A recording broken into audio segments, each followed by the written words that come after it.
I have here with me the founder of Scour, Mr. Derek Engemann. So in 2015, I was at your parents' house in Herman, Missouri, and we were sitting on the hill next to the house, and you busted out your laptop to show me some songs you had made in GarageBand. They ended up being Dispatched and Codes. Those were the same two songs that John sent to Phil. Scour to me originated from a blur of emails. And I think it was just a simple email asking Phil if he would be in for it. Short songs, compact songs. They were fast, they were aggressive, they were short bursts of energy. It was impressive. It had great intent behind it. And I think he said he would kill it. I knew I could kill it too, vocally, for the style that you were going for. And that was it. So we're like, you're in? He doesn't need to try out, he's the guy. And that kind of started us off. I was on tour with Cattle Decapitation, and Jarvis was tour managing us at the time. John and I would actually scour a little place to go, like set up my little mini studio, like closets or, you know, back office in some venue. We kind of had a set of values first, and then, of course, like you mentioned, we then went to the demo phase. Crooked was written at the Opera House upstairs in some side manager's office. So yeah, it really stemmed with an idea first before even a sound. We kind of had like an idea, like we should start a band where we don't do that type of shit. We do this, we do it this way, we do this way. It was like our little like mission, you know, and then Jarvis laid down the bass. The demos ended up spawning, you know, the Red EP. If what you're going for is super intense and compact, you got it, man. You nailed it. So I think I've heard you say you've had a lot of the lyrics that you use for Scour songs. There's a certain notebook of sorts that you go to that you've had for a while. I do.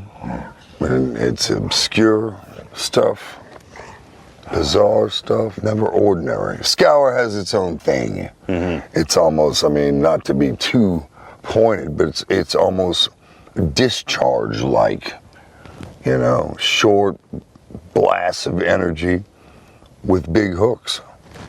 Boom. Tear Gas was written backstage on the Cannibal Corpse tour, and I remember Rob Barrett like walking around like giving the nod of approval as I was laying down the lead. All these awesome like memories of just writing the first Scour EP, you know. And one of them was like a music, like a lessons place where they would give music lessons. So we asked if we could rent a room for an hour, and John and I went in there and recorded. He'd lay down bass. We had all these students peering in the window, and we're in there like just ripping these buzzsaws, and those are the actual guitar tracks and bass tracks that we used on the record too. So. Oh, that's crazy, I didn't know that. Or did you have any idea of Jarvis and I plan to make a full EP trilogy from the inception of the band? No. The songs are simple in a way, like I would call them minimalist. But it takes endurance. I mean, it just takes this amount of endurance just to buzzsaw for an hour. You can't just eat a couple burritos a day and then try and sit down and play a Scour song. Attack, him, boy. Attack. 8 songs, 9 songs, 10 songs. You notice it's a pattern, man, and it's a great formula. And I think each EP shows growth and maturity. I think it's gotten better and better each time. All of a sudden, the Cro-Mags came on, and we all started moshing, and me and Phil started acting like we were boxing each other. Yeah. And then, all of a sudden, Phil starts acting like he's having a heart attack. And, like, I look at John, and he was like, it was extremely convincing. He was like, oh! I was scared, and I said, like, oh my God. Like, holy shit. we gotta someone get Kate, we gotta call 911. And then he goes, what would you do if I just died? And I was like, you fucking asshole, dude. I was like, weird. Why would you do that? And he was like, you should have saw your face. Like, you know? Scared the shit out of it. We thought Phil was having a fucking heart attack right in front of us. We're like, Jesus, man, what the fuck? He got us. When did you play Bury Me in Smoke? When was that? Down came through, played Silver Spring. at the Fillmore with I think it was Black Label Society, and yeah. How did you end up on stage with the bass in your head? Well, I think before the song, Phil said, "This one goes out to John. He's in Pig Destroyer. He's in Fulgora. He's in Hate Eternal." And I remember turning to Kate and I was like, "I'm not in Hate Eternal." There's an awesome photo taken from that where he's got you in a headlock on stage and you just got the biggest grin on your face. Yeah, Time of your life. Down fans. So. Yeah. Mark, what was your first impression of the Scour Boys when you entered the fold? Ooh, that's a tough one. I mean, it was such an experience, you know. I mean, like growing up, you know, starting off when I was like 12 years old, like, you know, my best friend Andy Husky, also in the Stone now. That's the Stone. Like introduced me to metal itself, pretty much. So, you know, we were into the usual suspects, Slayer, Metallica, and of course Pantera. And that was one of the 3 bands that I heard first. And it wasn't but a year later that we were seeing the band live.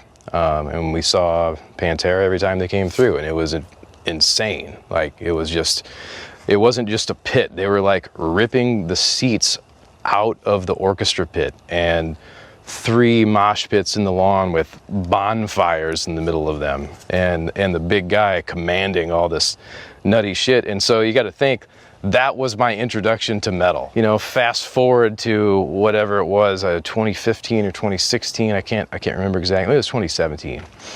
And you know, and you guys were hitting me up saying, "Hey, we need a reliable guy, and can you do this?" And of course I said, "Yes, I can." Not only did you say yes, but you sent an email of all the reasons why it was a yes. Oh yeah, I have bullet points. And I was like, I can't deny any of that. And I just remember flying here, you know, going across the causeway, you know, and pulling up in this drive, and being greeted by Kate and the man himself to walk into this place and start jamming. It's a real profound, full circle kind of thing, and I feel really honored to be a part of it. Well, Do you remember the first time you met Phil? yes, I do. It was at the Housecore Horror Film Festival, actually. You were there that weekend. Phil came up right away, gave me some props for Cattle Decapitation playing that weekend. We all hung out for a minute, and then I'll never forget, he walked right up to me, got like an inch away from my face, flipped this bottle around and goes, "You ever been hit in the head with a Perrier bottle?" And just stared at me cold with like a circle of people around us. Wow. And everyone's just like, and I started laughing, and then he just walked off laughing. But I was just like, all right, it's gonna be a good weekend, you know? So you've obviously toured the world over and over many times. Of all the shows you've played throughout the years, what do you think is possibly the most ripping show you've ever played? And why is it Scour at Roskilde?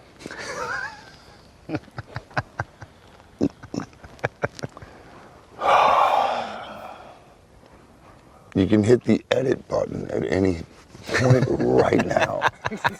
Please! Step on stage, it's time to just bring your game, and I don't care if you're freaking Yngwie Malmsteen or Mott the Hoople playing before and after. I'm gonna whoop your ass.